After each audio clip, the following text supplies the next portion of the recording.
वालेकुम student, welcome to my YouTube channel Medicos the study of life. आज मैं बहुत ही इंपॉर्टेंट बायोलॉजी के टॉपिक के साथ आई हूँ। आज हम पढ़ेंगे फोटोसिंथेसिस और फोटोसिंथेसिस का मैकेनिज्म।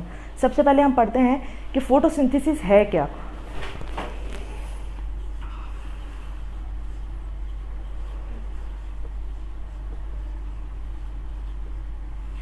अगर बात करते हैं फोटोसिंथेसिस की, तो फोटो का मतलब होता है लाइट और सिंथेसिस का मतलब होता है टू मेक समथिंग, यानी कोई चीज़ नहीं बनाना। अब ये ज़्यादातर फोटोसिंथेसिस का वर्ड जो यूज़ होता है वो प्लांट्स में होता है।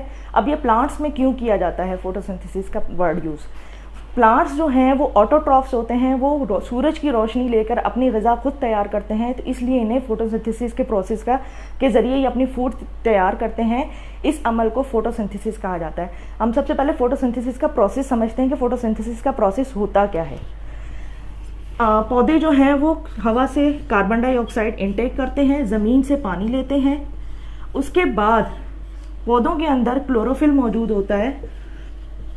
ये क्लोरोफिल क्या है? ये ग्रीन कलर का पिगमेंट मौजूद होता है प्लांट के हर सेल के अंदर, जो फूड को सिंथेसाइज करने में मदद देता है। इसके अलावा ये सनलाइट यूज़ करते हैं। सनलाइट यूज़ करने के बाद ग्लूकोज बनाते हैं। ग्लूकोज क्या है? शुगर की यानी कार्बोहाइड्रेट की एक टाइप है। इसके अलावा ये ऑक्सीजन बनाते हैं और ऑक्सीजन के 6 मॉलिक्यूल्स बनाते हैं। अच्छा, अब यहाँ बात करते हैं पौधे जो हैं वो सनलाइट लेते हैं। तो सनलाइट कैसे लेते हैं? हमें मालूम है कि लाइट जो है वो ट्रेवल करती है स्ट्रेट लाइन में। तो सनलाइट में कुछ पार्टिकल्स जो हैं वो सनलाइट के एब्जॉर्ब्स किए जाते हैं। क्लोरोफिल जो है वो इम्पॉर्टेंट क्लोरोफिल ए है और क्लोरोफिल बी है। जो क्लोरोफिल ए है वो कौन सी लाइट एब्जॉर्ब करता है? क्लोरोफिल ए जो है वो रेड और ब्लू लाइट को एब्जॉर्ब करता है, जबकि क्लोरोफिल बी जो है वो डिफरेंट पिगमेंट्स को एब्जॉर्ब करता है। डिफरेंट पिगमेंट्स में अब देखें लाइट जो है वो 7 कलर्स की होती है, तो जिनमें से क्लोरोफिल ए जो है वो रेड और ब्लू लाइट की वेवलेंथ को इनको एब्जॉर्ब करता है, जिसकी मदद से अपने ये फूड सिंथेसाइज करता है। अब हम बात करते हैं कि ये फूड सिंथेसाइज कैसे करता है। ये अपने 2 मैकेनिज्म की मदद से जो है वो फूड सिंथेसाइज करता है।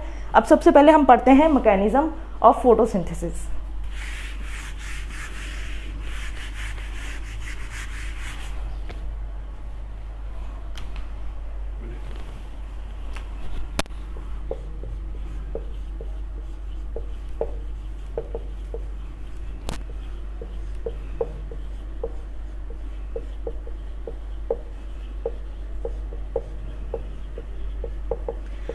अब मैकेनिज्म ऑफ फोटोसिंथेसिस क्या है? मैंने आपको बताया मैकेनिज्म ऑफ फोटोसिंथेसिस 2 मराहिल में मुकम्मल होता है। एक होता है लाइट रिएक्शन में और एक होता है डार्क रिएक्शन में। फर्स्ट है लाइट रिएक्शन, सेकंड है डार्क रिएक्शन।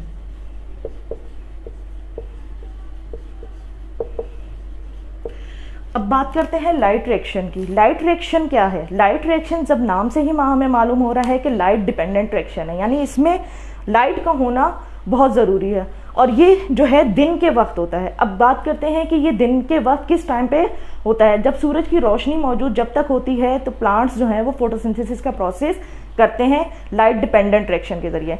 अब क्या फोटोसिंथेसिस का प्रोसेस रात में नहीं होता है? रीज़न ये आता है, तो रात में फोटोसिंथेसिस का प्रोसेस बिल्कुल होता है, लेकिन वहाँ पर लाइट एनर्जी के बजाय जो है सूरज की रोशनी के बजाय एनर्जी के मॉलिक्यूल्स को यूज़ किया जाता है और फूड सिंथेसाइज किया जाता है। इसीलिए इसको डार्क रिएक्शन कहा जाता है, यानी इसमें लाइट की इन्वॉल्वमेंट नहीं होती है। अब हम बात करते हैं लाइट रिएक्शन की। सबसे पहले मैं आपको एक्सप्लेन करती हूँ लाइट रिएक्शन। लाइट रिएक्शन है क्या?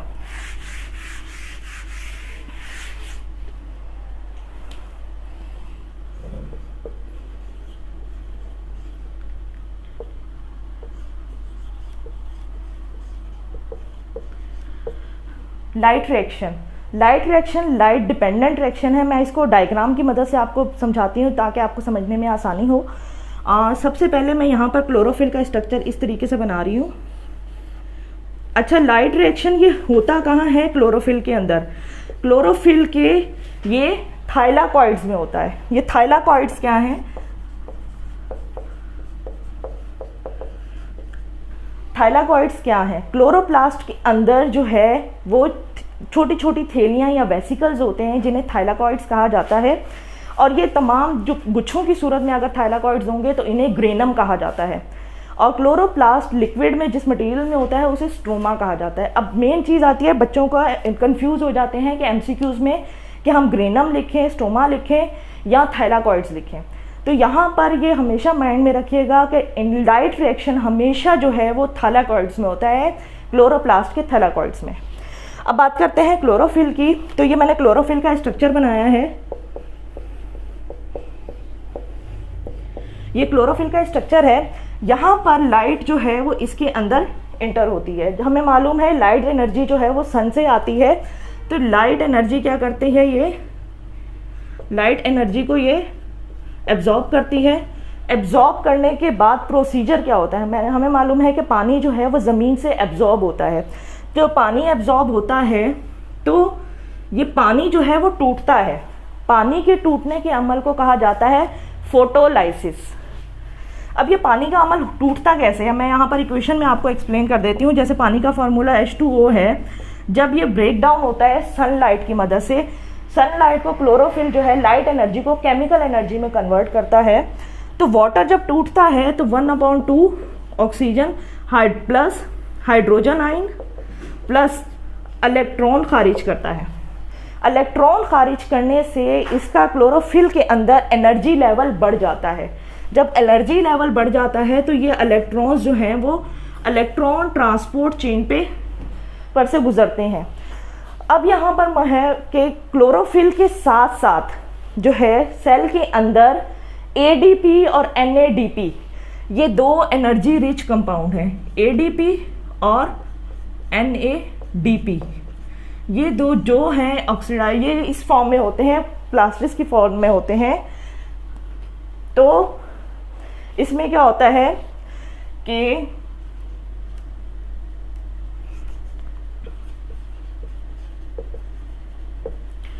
ये इलेक्ट्रॉन ट्रांसपोर्ट चेन में से गुजरते हैं। तो इलेक्ट्रॉन ट्रांसपोर्ट चेन में क्या होता है, ADP जो है वो कन्वर्ट हो जाता है ATP में।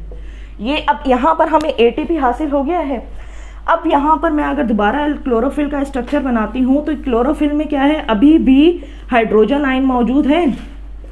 जब हाइड्रोजन आयन मौजूद होंगे तो ये जो है इलेक्ट्रॉन ट्रांसपोर्ट चेन से होने के बाद जो है वो NADPH को रिडक्शन स्टेज में लेकर जाते हैं और NADP जो है वो चेंज हो जाता है NADPH में।